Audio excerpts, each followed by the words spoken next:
Hello there and welcome back to my channel, Mike's Music Corner. I'm Mike DeSorda. If this is the first video on my channel you're watching, just a real quick recap. I'm in the middle of a journey that I started a number of weeks ago where I'm rehabbing, customizing, modifying, upgrading, whatever term you want to use, this guitar. This guitar happens to be a Fender Squire Affinity Telecaster. And to date, the main modifications I've completed have to do with the fretboard and the neck. I'm not going to get into that. You can watch a previous video where I did all that work. And so this week is all about hardware week. And what do I mean by hardware week? It boils down to the tuners here in the headstock. I'm going to replace the saddles.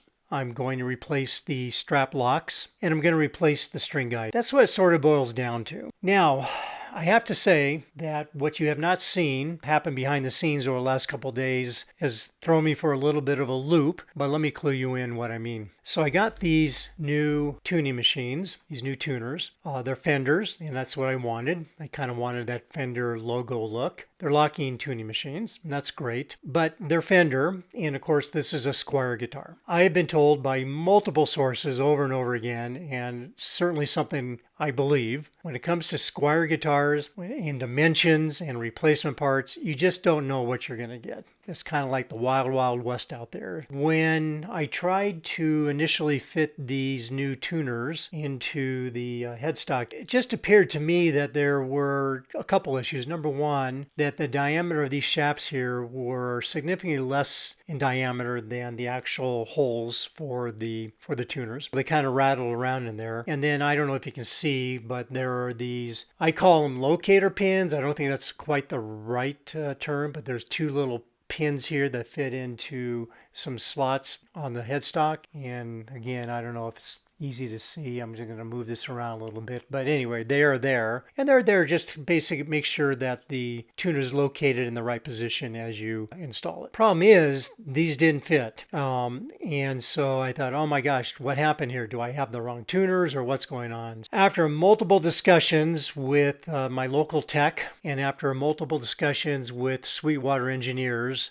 I determined that these were going to work after all. However, to get these two locating pins to work, I have to drill a couple new holes in the back of the headstock to make these fit properly because the existing two holes in there are just not right. I did one just to make sure I could do it, and I'm going to show you how I'm going to do the rest of them. I'm pretty sure every guitar tech and luthier in the world would shudder at what I'm going to be doing here to make these fit. Basically, I'm going to be trying to drill two new holes for these locator pins and then try to make them all fit. When I did this yesterday, I used makeshift tools.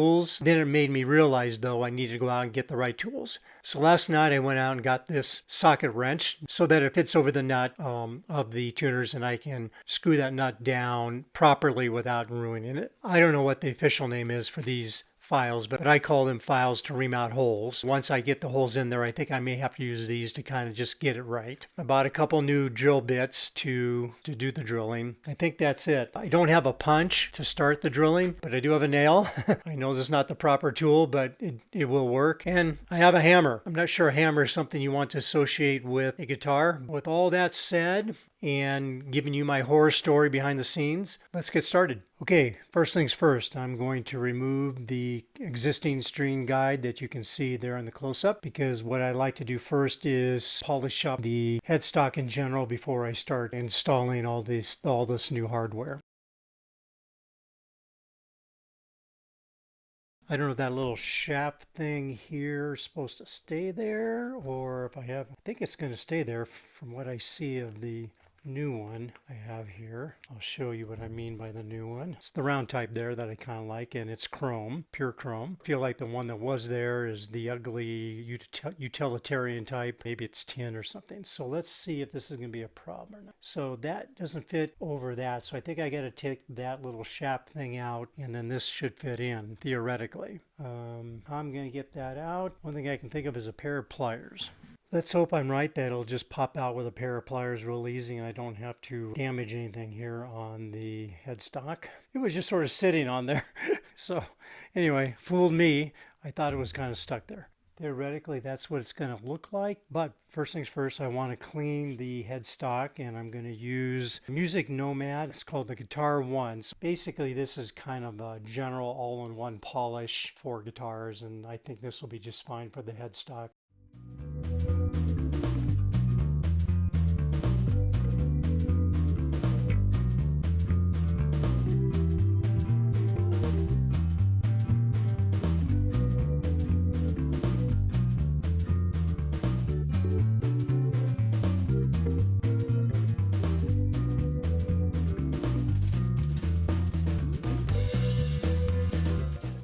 See the larger elongated holes that I put in yesterday for the one experiment of the one locking tuner. Not great workmanship. In fact, it's very poor workmanship. That's kind of what I had to do. I'm kind of hoping today I'm going to do a better job in that now that I have the right tools. I think I'm going to do the tuners before I do the string guide, just because I'll be messing around with this headstock a lot and I don't want to ruin the string guide. First, let me just explain this. I really don't have what maybe you'd call vices for guitars to kind of hold them very stable without damaging them. I just don't have that kind of thing here in my little home setup. Now what I did yesterday seemed to kind of work. Not that it takes a genius to figure it out, but I was kind of wondering if you can see the, I call them locator pins. These two holes are closer to the tuning machine hole, so it doesn't fit. So I have to drill new holes beyond that. So I asked myself, well, how am I going to know exactly where to drill? And then I came up with this idea that maybe I put a little pencil lead on the tips of these two pins and then just gently sit it back on the headstock in the hole there, that it would show me where to start drilling. That worked to a point, but I did realize that where those two pencil marks ended up were actually still closer to the tuner hole here than you would think. So I'm going to try to compensate for that today by drilling a little bit further out from that hole. First, I'm going to put a little lead on the bottoms of these. I didn't think it was going to work, but it actually did work. So now I'm going to stick that in here and try to put those two pins in about the same location. Just press a bit and I see them. So now it's drilling time. Here's the drill. I'm going to use crudely a nail to punch where I want those holes to start. And again, I'm going to punch them a little bit further out than the pencil mark indicates, just because my lesson learned yesterday.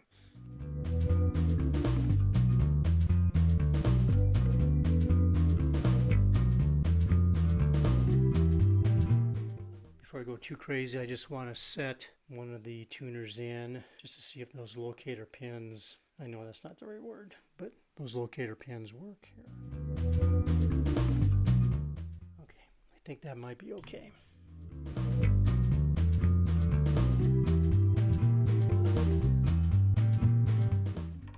Okay, I may have got them actually a little bit too far out. Such a delicate placement, so I'm going to try to move it in a little bit. And I think it's okay if they're a little larger than the pins, because once I install it and lock down the nut, it still should hold very firmly.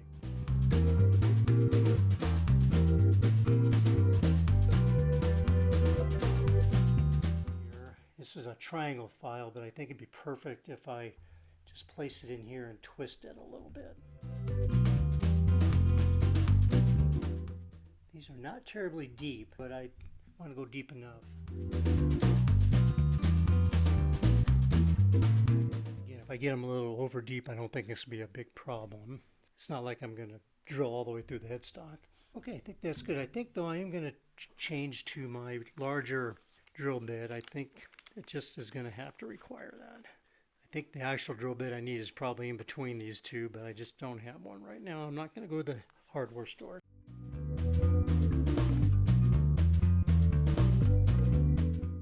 Okay, that's a ticket. It just fell right on in. At this point, I'm going to drill out all the rest, and then I'll put the tuners in.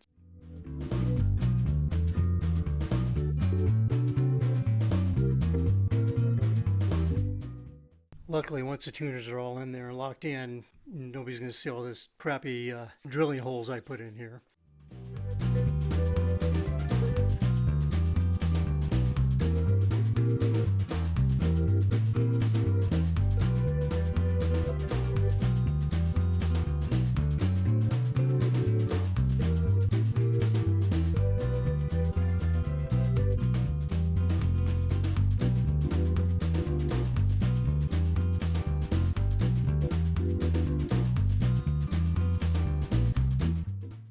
this particular one I'm not doing a great job on.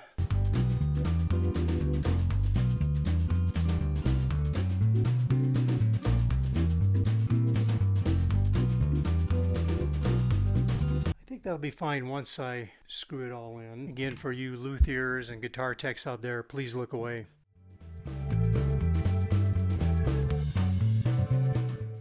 I think I got those ones better. Clean them up here a little. That's my best one I did yet. One more. Ugh. As you can see, this is not an exact science. Well, at least it's not an exact science for me. Okay, I think they're located about right. I just got to finish it up.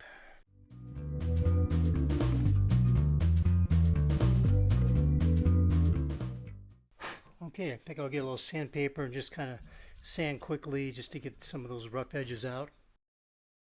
Alright, the hope is that once the tuners are all in and installed and tightened down, that I'll see very little, if any, of this mess here on the back of the headstock. That said, if there's a little bit poking through, luckily it's the back of the headstock. So here goes. I'm going to start installing these now. So hopefully a simple way to do it is put one in, grab the other end, then I'll turn over and I'll tighten them up from the other side. Well, so far, these two, I don't see any sign of the crappy holes I already drilled there.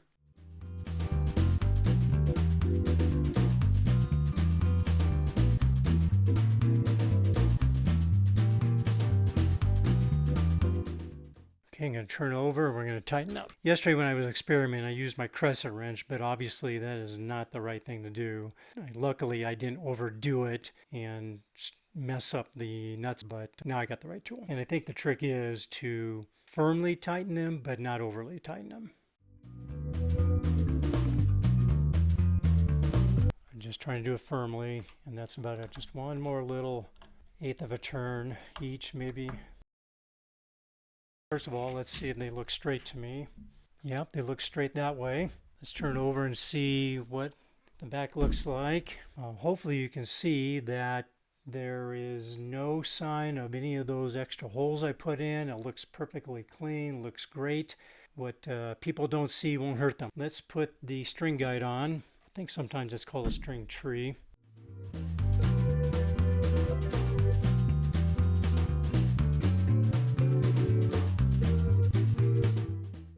Again, I don't want to over tighten it. It doesn't need to be. It just needs to be firmly in there. Feels firmly in there. And there we have it. Tuners and the string guide are in. Let me give you a better look here. And then there's the back. As you can see, it doesn't seem to be any sign of the extra holes I drilled in there. Okay, I'm going to call this a wrap. Now I'm going to attack the new saddles. You have a close-up of the saddles that you're looking at the moment. These are the originals. I'm not sure anything's particularly wrong with them, but again, in the spirit of upgrading, I have myself some new ones. These are from Graphtec. And these are string saver type of saddles. That sounds good. They're engineered with the slipperiest substance on earth, PTFE.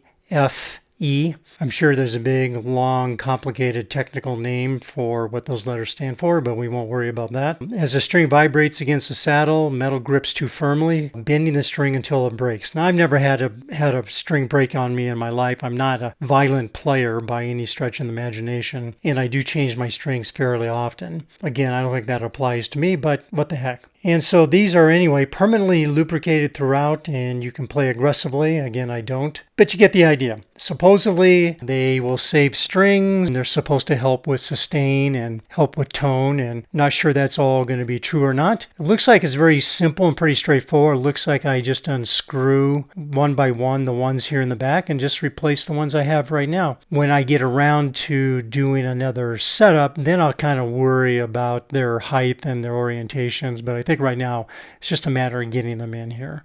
So hopefully this won't take long. It should be pretty straightforward. I'm going to try with just one, and then we'll go from there.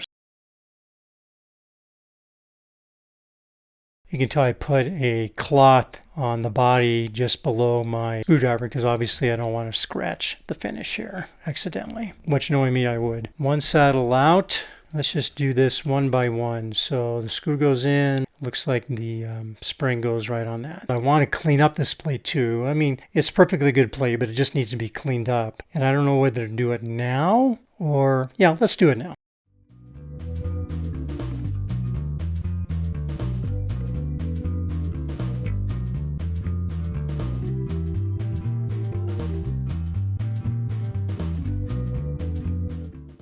There we go. There's the plate. I guess that's what it's called. I assume it's called a bridge plate. Boy, you can see some nicks in here from the previous saddles. That's interesting. I want to remove this plate just out of curiosity. So let's just do it. I don't think it's going to harm anything. I'm going to learn something. And besides, I think I got some new good chrome screws anyway.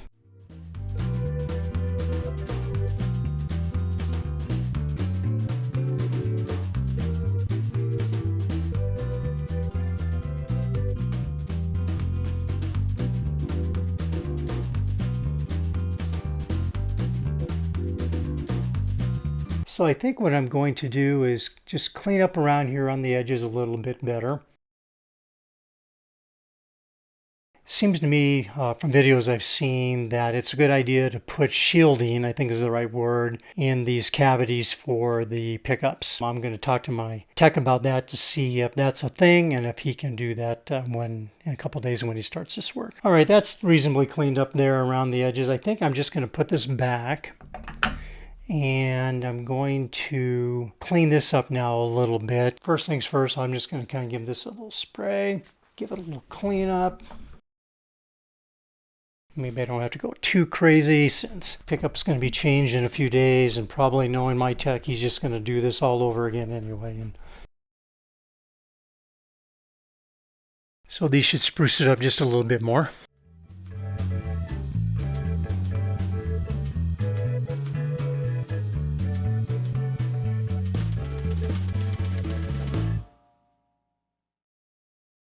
I think actually those screws just look a little better, a little shinier, a little more chrome-like. Now let's get the new saddles in. Now what I was going to say earlier that these new bridges, which are theoretically superior to the ones I had in there, and that's great, and probably tone-wise and string-wise are going to be better. They have that special slipperiest material in the world in there. But the chrome is brushed chrome and not shiny chrome, so which goes against everything else on the guitars. So that's the whole thing I'm a little bit disappointed in. I didn't really notice that before, and I probably would have thought about some other kinds, but it is what it is, and I'm going to go for it.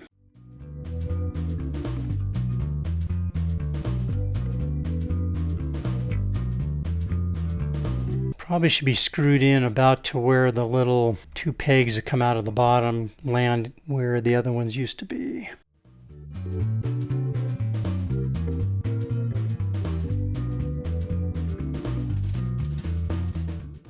By the way, while I'm doing this, I always thought, for Tellys and Strats for that matter, the bridge mechanisms are just ugly. They're very utilitarian, very mechanical looking, not elegant looking, unlike maybe bridges for Les Paul or something, where they kind of hide some of this stuff. I know you can get covers for some of these anyway, some of these types of bridges, but I was reminded that for those of us, and I do a little bit of it too, use palm muting near or on the bridge when you're playing, that having a cover over obviously would negate that. Maybe it's like loving an ugly baby. At least that's my view anyway.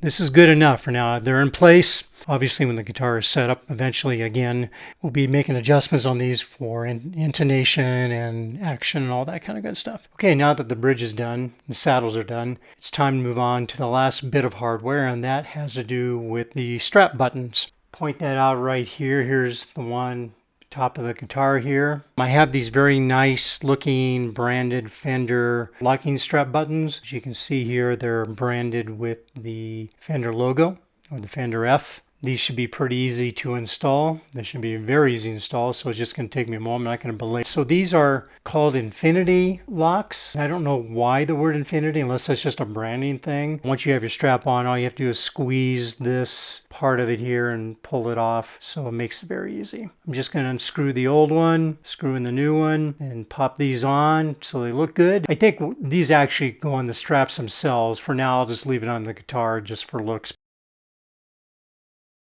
I wonder if it wouldn't be a bad idea to keep this little cushion thing on here. Don't think it can hurt. It's going to show up though. I'm not going to use it, so we'll see what happens here.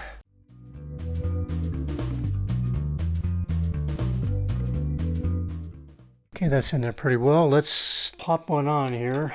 Anyway, that's what it looks like. You get the idea. Which does remind me, I still have to get a strap for this. I think I've settled on a black strap because I have one of the pickups has black around it. The knob has black, and I'm putting a black nut in. I think I'll just kind of stick with that theme instead of maybe a blue. Anyway, still thinking about that. Okay, I think that's a wrap for this week's video. Just a quick recap of what I did. Basically, I changed all the hardware, meaning the tuners, the string tree or the string guide, and the bridges and the strap buttons. Anyway, with that said, keep it real. Thank you for hanging in there with me again this week. Thanks a lot, and I'll see you next time.